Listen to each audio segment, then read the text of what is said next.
If you enjoy this podcast, please subscribe, follow, and rate on your preferred podcast platforms.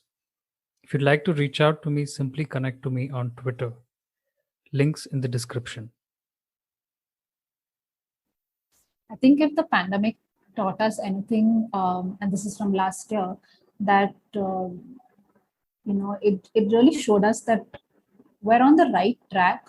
All organizations, everyone working in sustainable transportation, we're on the right track. Like this is definitely something that is very important. You're right. Last year, public transportation decreased because of the lockdown, and then there were concerns with physical distancing. But there was also like an increase in cycling, and this was like quite interesting to see across the country. There was almost like a mini cycling revolution happening because it was a quick and easy, fast way for people to move around. This is Akila Suri. She is an architect, urban designer, and a manager in the Sustainable Cities and Transport program at World Resources Institute, India. She works on designing safer streets and cities with people first approach and has several successful projects in her portfolio. Today in India, urban mobility has many issues with safety and congestion. And going forward, urban design along with good practice play an important role in making our cities more sustainable. In this episode, we talk about street design and transport innovation. Here's my conversation with Akila Suri. The beauty of understanding design psychology is that one can design products that require no manual to operate. And we often see this in technologies like smartphones. And you can see kids just picking up smartphones and using them. And design in general is a lot about understanding how humans interact with products. At least this is what I understand. So, what motivated you to start a career in architecture and work on urban design? And what aspect of that makes it fun for you? Can you talk about your journey with design? Yeah, sure. So, I mean, you're right. Design is a lot about understanding human behavior. Um, so, I was always very interested in the arts, sciences, humanities also. So, for me at a young age, architecture just seemed like the perfect blend of all these different fields. And, as a child, I also didn't want to do engineering, didn't want to do medicine, all of that. So that drew me towards architecture. But once I was in the course, really opened my eyes, that you need to understand human behavior. You need to prioritize human behavior to be able to design for it well. And sometime in my fourth year, and this is typically what happens across most institutions, is that around the fourth or fifth year is when you start getting introduced to the urban scale. And around that time is when I was exposed to works of people like Jane Jacobs, Kevin Lynch, Jan Gale. So, and something just clicked for me at that point because that really resonated with me. Sort of looking at how people experience the city itself. So that was very fascinating. I remember this one professor of mine told me once that if architecture is designing the building, then urban design is the design of the spaces in between buildings. So that really fascinated me. And that's how I made the switch from architecture to urban design. And also, I think another aspect of it was that at some level, I felt that I wanted to sort of make an impact to more people, more lives. And my reasoning was that more people use cities as opposed to using one particular building. So that's really how I got into urban design. And the what makes it fun for me is that only is that you can study human behavior. I have an interest in psychology and human behavior, so to identify, look at patterns of human movement, design around it, that's something that's very exciting for me. So, And does the aspect, I mean, when we talk about buildings, it's usually a small group of people. But I guess with urban design, you have to think of a society or a community. So does that make your work difficult with respect to understanding the behavior? I think it makes it more interesting because again, you're right. Like when you have one particular building, you know, I mean, who the users are going to be. If you're designing a hospital, you broadly know who you're designing for. You know the end user. With urban design, street design, urban planning, you're pretty much designing for everyone. It makes it difficult in the sense that you need to consider each and every aspect of it. So the problem is that is when we start designing only for the average person, but what about people, what about children? Like how do you design streets that work for children as well as people who are elderly, people who are on wheelchairs, maybe who are blind, people just use spaces in different ways. So I'd say just makes it more challenging, it's more exciting. I want to talk about the projects that you're involved in, but before that, can you talk about some lessons or good urban design practices from cities across the world that you think we could implement here in India? So the thing with urban design is that urban design as a field is really vast, right? Because it covers everything, uh, right from waterfronts to planning and designing townships. I mean, it's just really, really vast. So what I can sort of share are something that I am really interested in is streets and looking at how streets can be transformed. And my personal favorite, my go-to story is the story of New York and how it transformed its streets. So, up to 2005, 2006, New York was like any other city. It was like, say, a Bombay or a Bangalore or a Delhi. There were cars, congestion, and all of that. But in 2009, the city started transforming, and they really started re-looking at how can we change how we look at streets. Like instead of looking at them as these conduits for traffic, can we make them for people themselves? And that's when they started doing very interesting things. They started reclaiming space from carriageway, and they would give it to the pedestrians. They would add these plazas, put cafe chairs outside. In fact, Times Square, as we see it right now in all these images and movies, is a result of many, many small interventions that happened starting from 2009. So I think that approach in itself is something that as Indian cities, it's something that we can look at and learn from, and we're already starting to do it. It's not like we haven't done this, but just to prioritize people and not really look at them as car users or pedestrians who are possibly maybe not that important. But and also what is interesting is that how good design is linked to economic benefits, mental health benefits, apart from just adding aesthetic value, right? And I think New York in that way demonstrates all of this. So that is really something I think we can look to learn from and implement in our cities. And is this so? You mentioned 2009, so we're talking about a 5 or a 10 year duration for change to be to see change. So is that so? What makes that, or what decides that? Is it the kind of resources and the kind of designs, or is it more about how people interact and use those uh, features, for example? So here is where it gets very interesting. That one of the reasons why this approach was very successful for New York, and then many other cities around the world, have also adopted this, is that they adopted this approach called tactical urbanism, which is basically very low cost but high impact. It's a very low cost, high impact way of transforming a space overnight.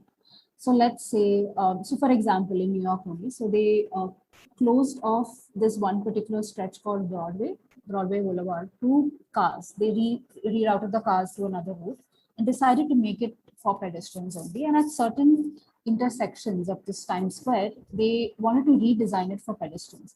So how did they start doing that? They just did something very simple. They just took like these traffic cones and placed them on the ground. So the investment was very low, right? They just got traffic cones, they got cans of paint brushes, makeshift cafe chairs, tables. There were businesses already there that also sponsored some of this. And overnight they transformed this to a very attractive public space that required little to no civil improvements to start with.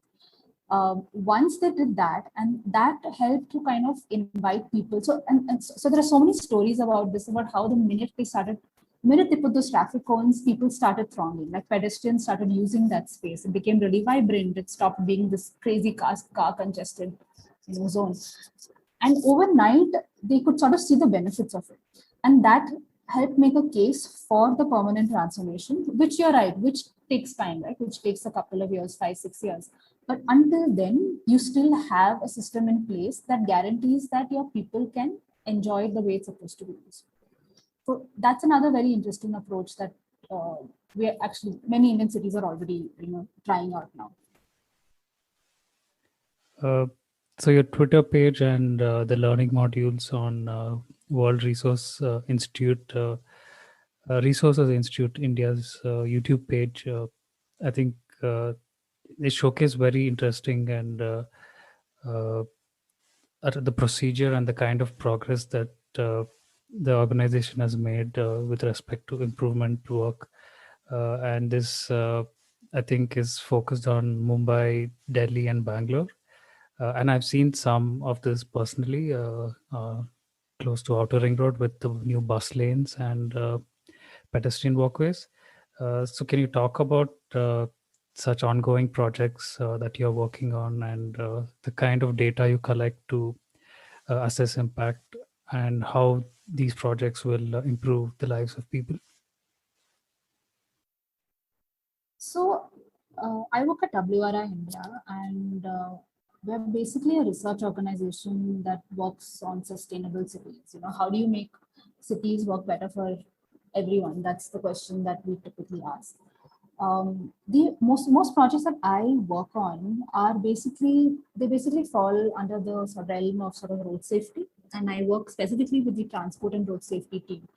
The idea here is, and this is a huge problem across the world, that we lose millions and millions of lives in road crashes every year. In India alone, every year roughly around 1.5 lakh deaths in road crashes, and these crashes are largely preventable. And you'll notice I'm saying the word crash and not accident, because, and this is now generally accepted terminology in these circles, because an accident is something that is, something you can't help. It's an act of God or whatever. But a crash is something that can be controlled, investigated, and corrected. So the thing is that traditionally the approach to road safety is the onus is on the user. So there's a lot of victim blaming that, oh, they don't know how to drive properly, or this person just crossed the road. The onus is on the user to be safe. Whereas what we're increasingly starting to realize is that it's not so simple as that, right? It's far more complex. And the concept of a safe systems approach, this was first taken up in Sweden. This is something that is sort of gaining a lot more momentum. And safe system approach is basically where you understand that human lives are, first of all, important. No life should be lost in a crash.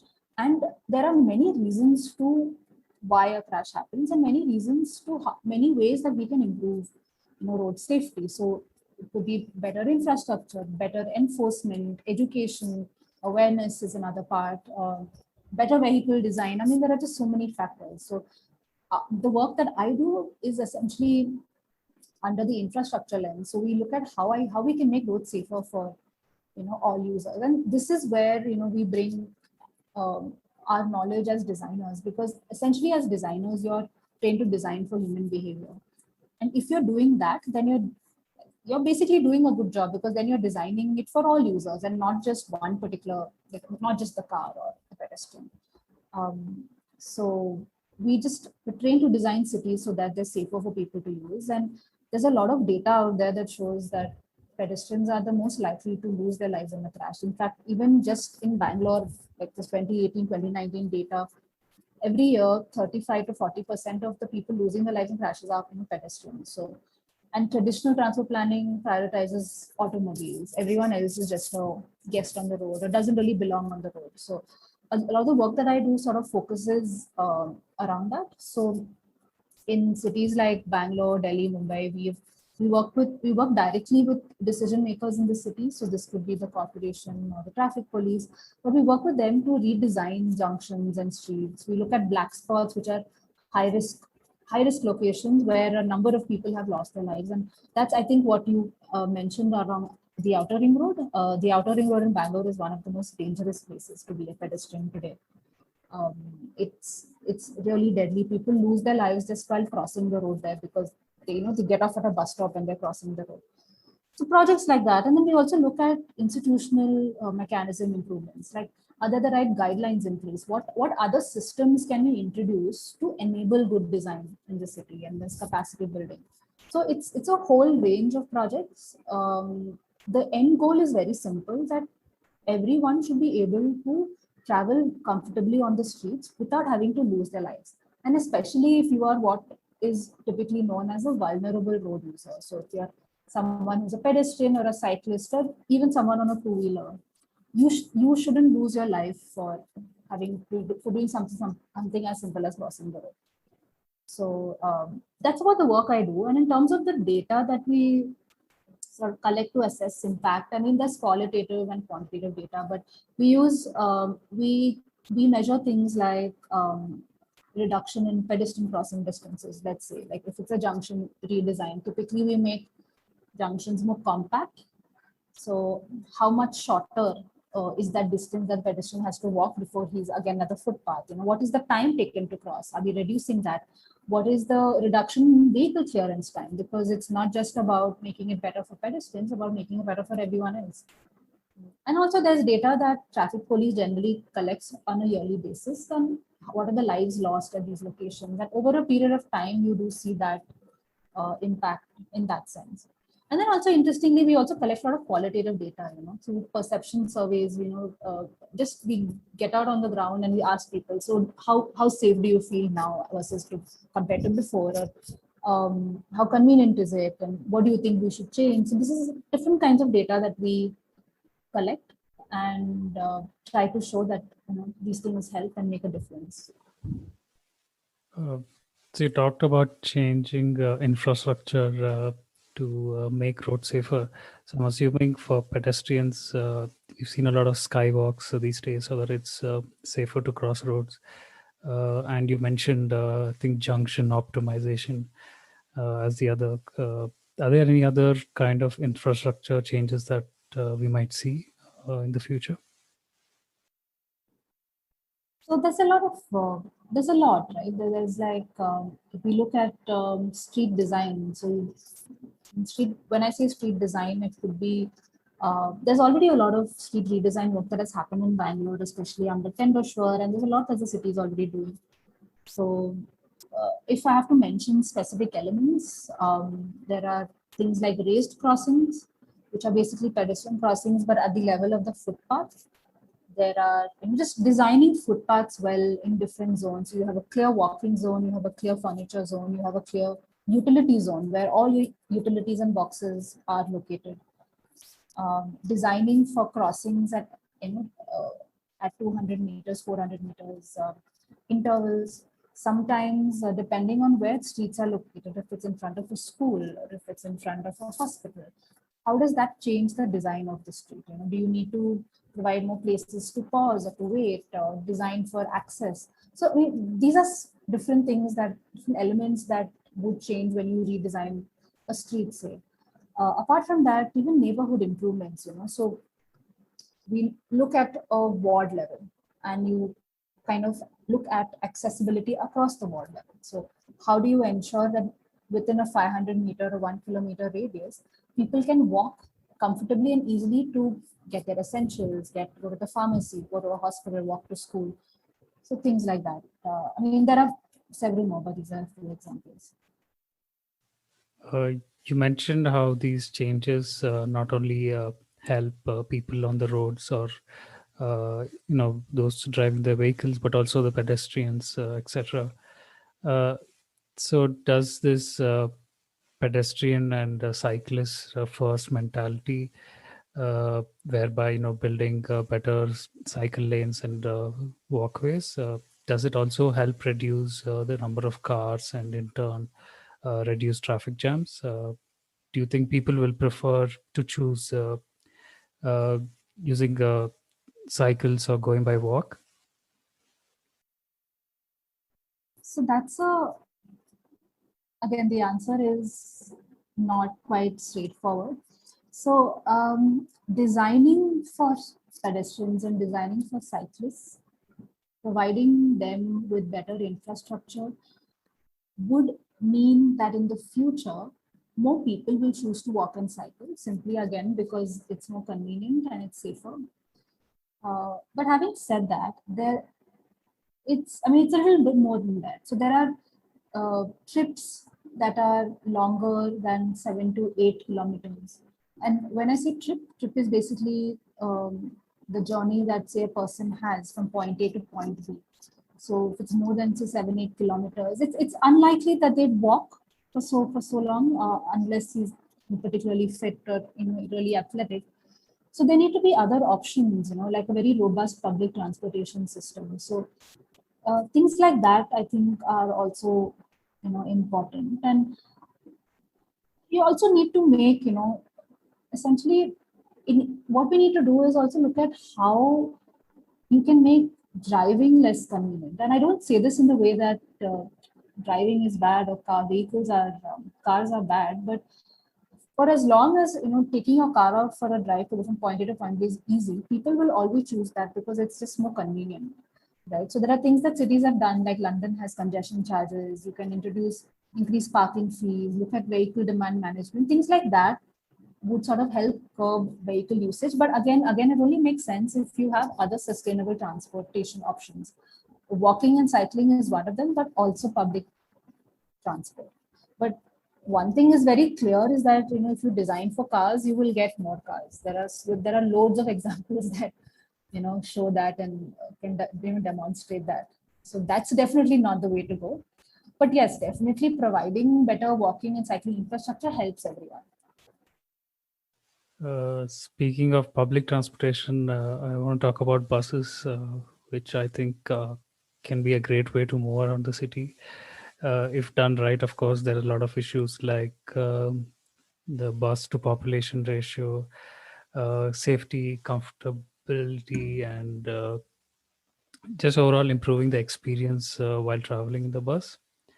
Uh, so this is a more complex issue because it has to now also be better than app-based services like Ola and Uber. So how do you think we can improve the bus transportation's experience and the infrastructure in cities? Yeah, so one way to look at it is that if you look at it from the lens of someone who's driving a car, right? Like why would or even if you're taking an Ola Uber, why would that person switch from a very convenient and comfortable mode of transport to something else new? Like it has to offer him the same benefits, if not something else. So if you keep that in mind, like there are a number of things that we can look at if you want to improve bus transportation. So one is definitely you increase capacity, right? You increase the number of buses, the frequency. That's definitely there. But another thing is also allow them to travel faster. And what I mean by this is that there's no point if you have a lot of buses on the roads, but they're stuck in traffic along with all your other vehicles, right? So that's where like initiatives like having a separate bus lane or getting into bus rapid transport systems, which are very popular, BRT, these help prioritize bus movement versus other vehicles in the same corridor. Then there's also the user experience, like how convenient is it to catch a bus? How safe do I feel walking to my bus stop? How is it safe for women? I mean, I think women are often ignored as one of the users of public transportation, but I think specifically designing for them is important. Planning interchange as well, planning a multimodal integration. So for most people, you get off at a bus and you often sometimes you walk home, but sometimes you catch a rickshaw or you switch your mode of transport. How easy is that interchange? And is the street or is the area designed for that? That's in one way. Tech. I mean, people are already starting to use tech to improve, efficiency. Things like smart cards that can be used across all modes. Those things help. Yeah, so I think these are some of the ways. And at the end of the day, also financing is really important for public transport. I think there's a lot of research being done on this, but land value capture is something that a lot of experts suggest. There's a one way that public transport can raise funds, essentially not to rely only on bus fares alone, but look at non-fare sources. For like France, I think has some kind of property tax. The rationale for that is essentially that employers are actually benefiting from good bus systems because their labor travels by the bus. So things like that can help improve bus transportation for sure. Yeah. You talked about how getting from point A to B involves. Suppose you're not taking a car, then it involves maybe a bit of walking, then a rickshaw, and maybe a bus. And between these, there are areas where a person is just sitting or standing, and so these spaces in urban areas, what kind of aspects of what is being done to make them more appealing and safe? Because I see a lot of improvement with cleaning up spaces and having them well lit. Uh, so, can you talk about how the public spaces which are linked to transportation services are being improved? Yeah, I think that we severely underestimate the role that convenience, safety, comfort has to play in attracting people to make the right sustainable transport choice. That is to take a bus. So and to really attack this, one needs to look at it not just as, say, a redesign of the bus stop itself, the bus shelter itself. I mean, yes, that needs to be a very attractive and very useful, very well designed sort of place for people to wait. But the last mile, that the first and last mile that we often talk about, that the journey that a person has from their, say, the house to the bus stop, and then the bus to the from the bus stop to their office or back or whatever, that needs to be designed well. So what I spoke about earlier about designing streets well, if one does that, then by default you are designing it for this first and last mile connectivity to happen. And so what kind of elements would come there, right? You would want to provide for seating spaces at regular locations. Maybe where you have a wider footpath, then put like a few seats in the corner along the compound wall. I mean, there are many things, and street lighting is very important. One is there is lighting on our streets for our roads, but we don't often see a lot of pedestrian lights. That is something that is very important that can be given along the footpath. Good signage and good wayfinding signage is something that again has started to come up over here. That can really help people to kind of again choose to travel by bus, to walk to the nearest bus stop, to also know how and where they want to go. So I think these are some ways that we can improve access in the first and the last mile. Earlier, you talked about educating and make creating awareness about good practices. So the the pedestrian and the cyclist first mentality, which is seen in Western countries where people in cars stop for pedestrians to cross, even though say it is green, for example. So this is where it goes more into changing the society and changing how people view people walking in the street. So what is being done with in this area? Is there some education program? Is there something that is being worked on? Um, so see, I think there are education programs, there are campaigns, but all of that is pointless if at the end of the day, if your infrastructure doesn't walk the talk. What I mean by this is that as humans, we take cues from our environment, right? So a driver who's driving his car, he takes cue from, say, that the road that he's on. And if the street is not designed, and if the street is designed to prioritize say fast movement of cars, it doesn't have pedestrian infrastructure, it things like that, then automatically he is sort of told, like there are cues given to him that you're important, pedestrian is not. You do your thing. It doesn't matter. They will yield to you. So I think like education is important, but it needs to be hand in hand with infrastructure improvements that are very much required on ground. And that's one of the reasons why people often say that once you go if you travel abroad, people are well behaved, there's traffic discipline, but also because the streets are designed a certain way. So I think that is something that we need to understand is important. Uh, what did your what did you and your organization learn from the pandemic that we are currently in? I'm assuming there is a decrease in use of public transportation and a spike in app-based services. Has the pandemic changed the plans and the way you look at urban transportation? I think if the pandemic taught us anything, and this is from last year, that it really showed us that we're on the right track. All organizations, everyone working in sustainable transportation, we're on the right track. Like this is definitely something that is very important. You're right. Last year, public transportation decreased because of the lockdown, and then there were concerns with physical distancing. But there was also like an increase in cycling, and this was like quite interesting to see across the country.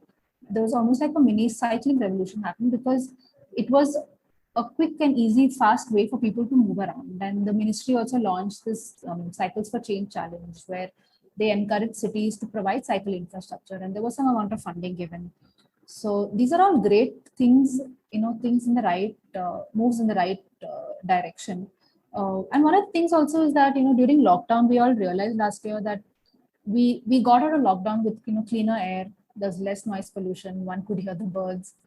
And we also sort of, because we were limited in how far we could move, we realized that it's important that our neighborhoods are designed well, because you should be able to easily walk to get your essentials and go to the pharmacy and drop your child at school, and that is something that is extremely important. So I think streets are also for physical and mental health, but unfortunately, by the end of 2020, we are back to status quo. We are back again at traffic on our roads and all of that.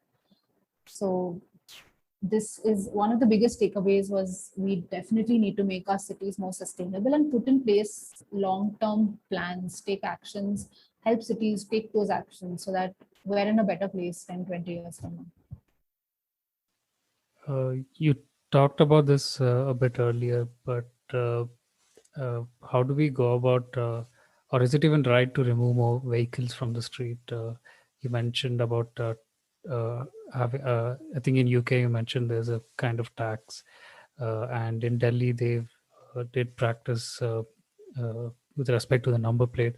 Uh, but how do we go about solving this limited bandwidth issue with the current roads that we have? So is it the right thing to do to remove vehicles? So the thing is that owning a car in our country and many other societies, is aspirational, right? We also have a very strong automobile lobby. It's not going to be easy, banning cars, and it's probably also not the right solution in the absence of other transport options. We have cities that are sprawled. We have don't necessarily have the best public transport systems in many cities. So removing cars, and people will have to rely on those in efficient systems. So until we get the rest of it up to the mark, up to speed, removing cars may not be a very practical solution. So we might need to sort of change our approach to this. Instead of looking at removing cars entirely, look at strengthening non-motorized transport. Look at improving pedestrian infrastructure, cycling infrastructure, prioritize that. improve public transport, especially for longer commutes, improve first and last mile connectivity. Just by doing these things, automatically at some point there will be a shift from people who were traveling in cars earlier who now choose to maybe travel by other modes of transport. And again, this is something that has been seen in other countries. So it will probably happen once we get to that point over here. And one of the things that I find, if I remember correctly, there was, I think, a mayor in Bogota, in Colombia, who said that a developed country is not a place where the poor have cars; it's where the rich use public transportation. So I think that is something quite. I always found that quite interesting. I think that is something we need to look at. Uh, Going back to buses, this may be a bit off topic, but can you talk about the interior design of buses? Uh, like we discussed earlier, the issue, one of the issues is crowds and how we have less number of buses. So I think one way to make the experience better is to look at the interior design. So have you thought about improving, or have you thought about ideas in the interior and the experience of the bus? One of the things that comes to mind is how our buses are not designed for all users. I mean, I was earlier talking about streets not being designed for all users. I don't think our buses are also designed. Simple thing, like if I'm on a wheelchair, how do I get from the footpath to the bus? People with disabilities, even if you're just old, it's just really hard. So we need to make it easy to use buses. So like simple things like addressing the level difference between the bus floor and the footpath level, or the gap that often is there between these two. I think designing it for universal access is something that would really help how the interior experience of the buses. And the rest is the usual. I mean, there are many templates for the bus design. There are, depending on the number of seats, but you need to make it accessible to start with. So I think that would be one way to go about it. And what about the role of employment versus technology? Like, so we can have a smart card systems, but we also have to look at providing employment to the conductors, for example.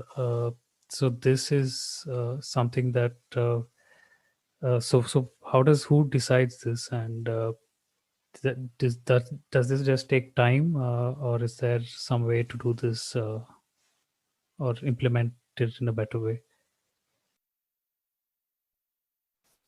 Sorry, can you repeat the question? I didn't hear you. Yeah, so we have conductors in buses, and we have to think about employment instead of, while we look at new technologies like implementing smart cards, so you don't have a conductor, you just have a driver. So how does this transition happen? Is it about waiting for the right time, or how do we go about doing that? Mm, that's a good question. I think that we'll need to approach it in a different way. We'll need to look at how, where else in this system can we accommodate maybe the loss of employment that comes in because of these, because of using these smart cards. So, I think it's a good question, Nitin. I think we'll have to look at that. So yeah, other technologies that we're seeing today is optimizing travel routes, which we see with app-based services, and also with buses. But also we have autonomous technology which can drive for us. So how do we go, or how do you think uh, we implement these new technologies with the current urban spaces? So if we have, say, autonomous vehicles, is there any way urban space design can help and work together with such companies? So, I mean, I worry about this, okay, because I worry that if we make, I mean, autonomous technologies essentially are going to make driving easier. So if you make driving easier, then it makes it easier for everyone to have a car. Now that by itself is not a problem, but what that will result in is that people will want to stay further away. They'll be, can afford to stay further away. They could possibly lead to more urban, sprawl. So, which is not necessarily the most sustainable way to go for cities, as far as cities are concerned. But on the other hand, it might also make it more predictable, right? Because you have machines that can, drive, who are essentially driving for you. So, because there's no person behind the wheel, they can actually the machine can actually be trained to yield to the pedestrian. So they can also probably drive in more of a straight line possibly than someone who's like physically driving it. So maybe we could have narrower lanes, maybe give it additional space for walking. So, which is a good thing. But I think we're a long way away from that. I think it would be great if we also had some kind of innovation in tech for walking and cycling. That that is something that I personally would look forward to. And as far as optimizing travel routes are concerned, I think things like that, innovation like that will reduce emissions because it reduces miles traveled. So that's still okay. But anything that makes driving easier is always a concern, right? I guess we'll have to start looking at autonomous bicycles then. It should be Yeah, fun, I think. possibly. Yeah. I don't know how safe those also would be. There are already conversations about e-bikes being too fast and knocking over pedestrians. So to weigh the pros and cons of everything, I guess. Uh, so following are some questions that I ask all of my guests. So, so you talked about some of the projects that you are currently working on. So can you tell us what you're currently working on, both in your career and in your life? Sure. So one of the projects that I'm working on is the one that you mentioned on the Outer Ring Road, which is in Bangalore. And like I mentioned, the Outer Ring Road is a very dangerous place to be a pedestrian today in Bangalore. As a road itself, it was actually planned to be on the outskirts of the city, but now as time progressed, it's well within the city limits right now. So, which means that you have this road and you have residences, you have education institutions, colleges, you have tech parks on either side. It's a very, very busy road. There are also numerous bus stops because people need to access these places. And like I said, as people get down from these buses and they cross the road, that's when they kind of come into conflict with these speeding vehicles, because large portions of the outer ring road are also signal free, right, to improve congestion, to reduce the congestion, to avoid it entirely, actually. So vehicles are moving at like 80, 90 kilometers per hour, which is insane. And you hit a pedestrian, and it's really very sad that people are losing their lives this way. There are a number of black spots that the traffic police actually had already identified. These are high-risk locations where there are more of these concentrated deaths, and a lot of them were at these were literally acts located at the bus stops. So one of our suggestions was to introduce something which is called a raised crossing, which, like I mentioned earlier, is basically a pedestrian crossing that is elevated to the level of the footpath, and with a ramp on either side, so it comes across the road, and vehicles have to. It's almost like a speed hump, but just trapezoidal in section. So it helps in reducing vehicle speeds, but also demarcates a very clear place for pedestrians to cross. So if before people, because there were no pedestrian crossings, would cross at 3-4 random locations, wherever, using their judgment, whenever they saw a gap in traffic, they would sort of cross. At least now, hopefully they cross on this one particular designated location near these bus stops. So this detail is something that we worked on and worked with the corporation to implement it and construct it. And that is something that we are working with them on several other locations on the road. This is an alternative to, the skywalk, which I personally think is not the best solution for pedestrian crossings. At certain locations like highways, it might be, but along roads where you have frequent pedestrian crossing, and skywalks tend to not be used because they're unsafe, they're inconvenient after a point. So we need to look at other pedestrian crossing solutions, and that's one of the projects that I'm currently working on. And yeah, I mean, it is this. And apart from this, uh, currently, I mean, we have the second wave of COVID going on, so things have slowed down a bit otherwise. But always trying to understand what is the, how can we help cities recover from an infrastructure perspective from the pandemic, because road safety continues to be a priority, because you don't want to lose more lives, and uh, number one, and number two, further burden health infrastructure at this point. So how can we continue to keep roads safer when there is possibly a limited budget for it, uh, given that a lot of it might be diverted for dealing with the pandemic? So that's something that I'm thinking about and wondering, brainstorming on solutions at this point. Uh, Going back to the first question, when we talked about your career and journey, uh, what kind of career path would you recommend to anyone who's interested in working in urban design and transportation space? Uh, you mentioned how you switched from architecture to urban design. Is there a or do you suggest a career path? Do you have a suggestion? I think one of the things I like about urban design is that it's so multidisciplinary that while I might be trained as an urban designer, there are many other professionals working in the same space, maybe with different degrees, right? So you could be a transportation engineer and also be working on urban design project. So people take different routes. I did architecture, did urban design, and now I'm here. There are people who have done a master's in planning, bachelor's in planning, then a master's in planning, and then they work on urban planning projects.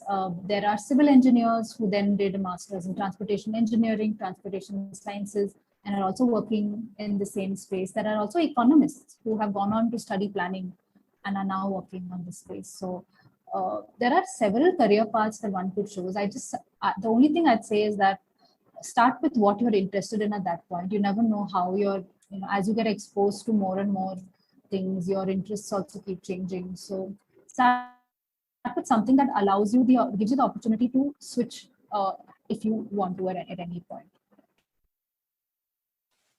Can you name some books that bring value to you? Uh, this is this could potentially be a long question, long answer. I was actually one of the first books in this field that I read was uh, Kevin Lynch's, I forget the name, but there are two, three books by Kevin Lynch and Jane Jacobs. Jane Jacobs was the Death and Life of Great American Cities. That was something that was quite interesting for me to read as a young architect. There's also this book called Street Fight by Janet Sadiq Khan. She was the Transportation Commissioner of New York when all these great changes happened in 2009 onwards, and it documents her story in how she worked with the city. She was actually part of the city, how they worked to make these changes, and faced a lot of backlash and how they dealt with it. So on the work side, I'd say these are a few of my books.